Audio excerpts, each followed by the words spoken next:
Welcome to voice of K K. ഞാൻ സംസാരിക്കുന്നത് ബാറ്ററിയുടെ വാറണ്ടിയെ ഡിപ്പെൻഡ് ചെയ്തുകൊണ്ട് ഈ വണ്ടി എടുക്കാം ആ വണ്ടി എടുക്കാം എന്നൊക്കെ വിചാരിക്കുന്നവർക്ക് വേണ്ടി മാത്രമുള്ളതാണ് കേട്ടോ.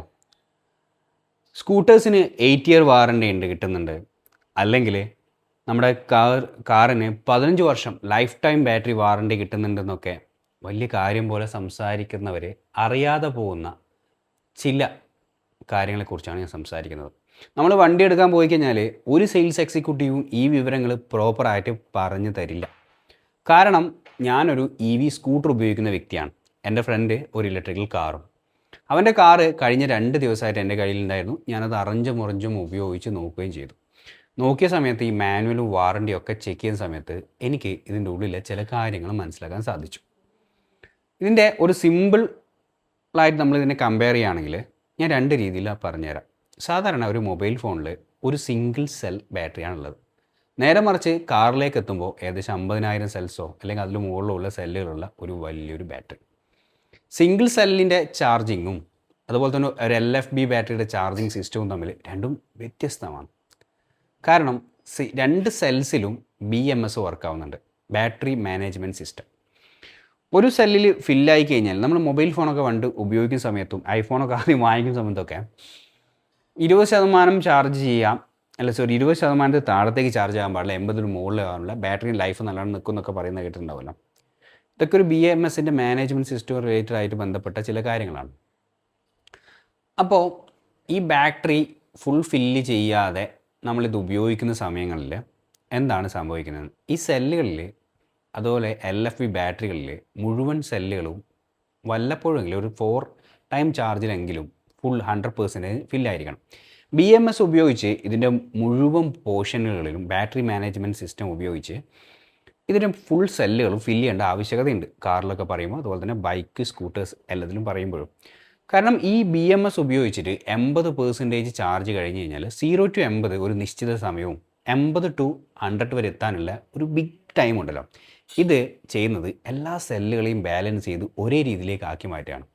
ഈ ഒരു പ്രവർത്തനമാണ് നമ്മൾ ഏകദേശം 50ഉം 60ഒക്കെ ചാർജ് ചെയ്ത് ബാറ്ററിയുടെ മുകളിൽ അധിക പ്രഷർ കൊടുക്കുന്നത്.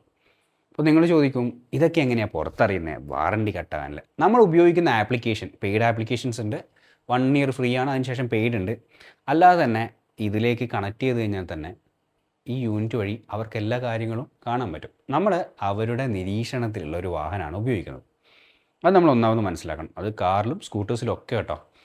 അപ്പോൾ ഈ സെല്ലുകൾ വീക്കായി കഴിഞ്ഞ് കഴിഞ്ഞാൽ നമുക്ക് പെട്ടെന്ന് 50ൽ ചാർജ് 45 ആവും, 35 ആവും, അങ്ങനെ കുറഞ്ഞു വരുന്നതായിട്ട് കാണാം. ഇതൊക്കെ BMSൻ്റെ ഫെയിലിയറും പിന്നെ അതുപോലെ തന്നെ ബാറ്ററി സെല്ലുകളുടെ വീക്കും ഒക്കെ ഡിപ്പെൻഡ് ചെയ്തിട്ടാണ് ഇത്തരത്തിലുണ്ടാവും. ഇത് കാറിലും സ്കൂട്ടേഴ്സിലൊക്കെ സെയിമാണ്.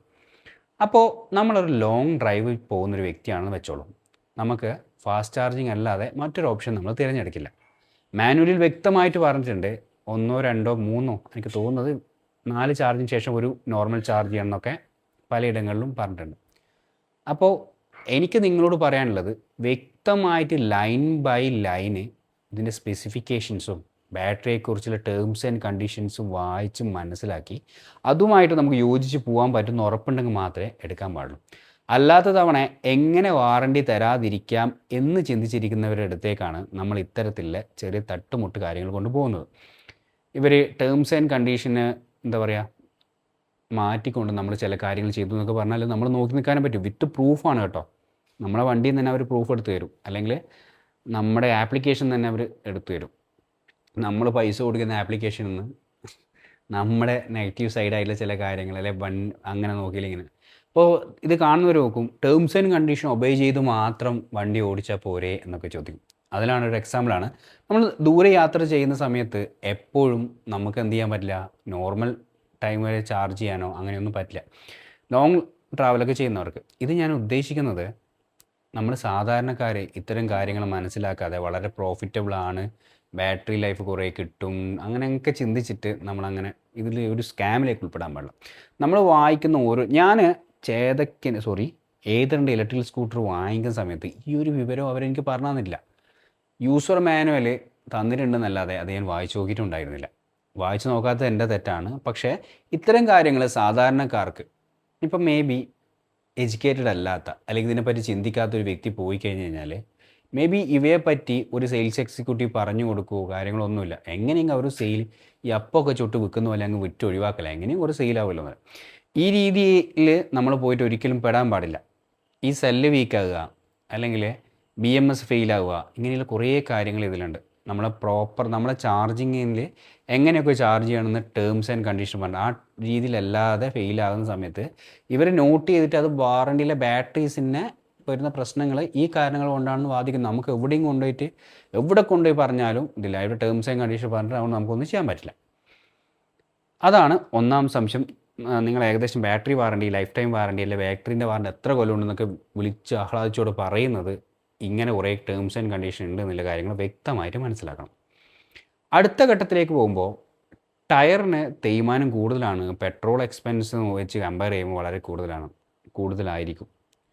കാരണം ഇതിൻ്റെ മാക്സിമം ടോർക്കൊക്കെ ഉണ്ട് കേട്ടോ. ഒരു നോർമൽ ഈ ടിയാഗോ, പഞ്ചിന്, അതിനൊക്കെ എല്ലാത്തിനും കമ്പാരിറ്റീവ് പെട്രോൾ സ്കൂട്ടറിനെ അപേക്ഷിച്ച് ഇച്ചിരി ടോർക്ക് കൂടുതൽ തന്നെ ആയിരിക്കും. കാരണം സഡൻലി ഒരു ഇലക്ട്രിക്കൽ പവറായ മോട്ടറാണ് ഈ ടയറിനെ നമ്പർ ഓഫ് ടൈംസ് റൊട്ടേറ്റ് ചെയ്യിക്കുന്നത്. അപ്പോൾ സ്വാഭാവികമായിട്ടും പെട്രോൾ ഒരു എൻജിനിന്ന് സിലിണ്ടറും പിസ്റ്റണും ഒക്കെ വർക്ക് ചെയ്ത് ഒരു ഫോഴ്സ് വരുന്നതിനേക്കാണെങ്കിൽ എത്രയോ മടങ്ങ് സ്പീഡിലാണ് ഇത്തരത്തിലൊരു റൊട്ടേഷൻ വരുന്നത്. അപ്പോൾ ടയറിൽ സ്വാഭാവികമായിട്ടും റബ്ബറാണ് തേയ്മാനം വരും.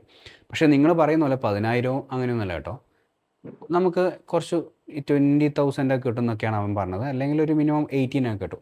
സ്വാഭാവികമായിട്ടും ലൈഫ് കുറച്ച് കുറവായിരിക്കും. എന്നാലും പെട്രോളായിട്ട് വെച്ച് നോക്കുമ്പോൾ പ്രോപ്പർ യൂസ് ആണെങ്കിൽ EV തന്നെയാണ് നല്ലത് എന്ന് എനിക്ക് തോന്നാറുണ്ട്. പക്ഷേ ഈ ലൈഫ് ടൈം ബാറ്ററി വാറണ്ടി, അല്ലെങ്കിൽ ഈ ബാറ്ററി വാറണ്ടിയിൽ കുറേ സ്കാമും കാര്യങ്ങളൊക്കെ നടക്കുന്നുണ്ട് കേട്ടോ. നമ്മൾ ഈ ടേംസ് ആൻഡ് കണ്ടീഷനൊന്നും മനസ്സിലാക്കുന്നുണ്ട്. ടയറിൻ്റെ തേയ്മാനം ഒരു വിഷയമായിട്ട് എടുക്കേണ്ടത്.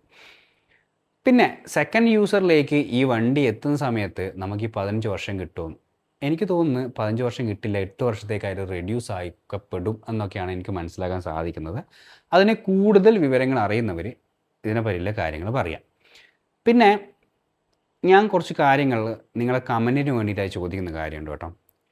1-2 വർഷത്തിന് ശേഷം ഏതെങ്കിലും ഇലക്ട്രിക് സ്കൂട്ടേഴ്സ് നിങ്ങൾ ഉപയോഗിക്കുന്ന സമയത്ത് പെട്ടെന്ന് ഇതുപോലെ തന്നെ ചാർജ് പെട്ടെന്ന് ഇറങ്ങിപ്പോവുക, BMS ഫെയിലാവുക, അല്ലെങ്കിൽ 1% മേലിലേക്ക് ചാർജ് കയറാതിരിക്കുക, ഇങ്ങനെ ഏതെങ്കിലും സ്കൂട്ടേഴ്സിനോ കാർസിനോ ഉണ്ടെങ്കിൽ നിങ്ങളുടെ അഭിപ്രായം പറയാം.